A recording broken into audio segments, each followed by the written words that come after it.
Halo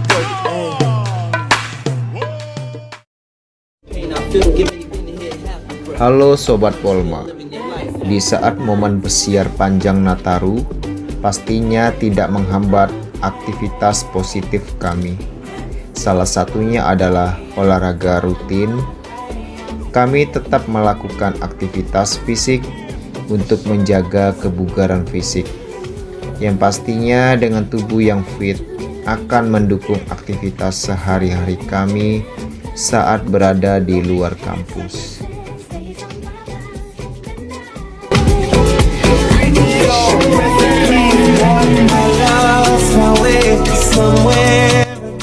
Setiap keringat yang menetes adalah investasi untuk masa depan biru yang cerah. Calon pelaut global siap menjaga maritim Indonesia.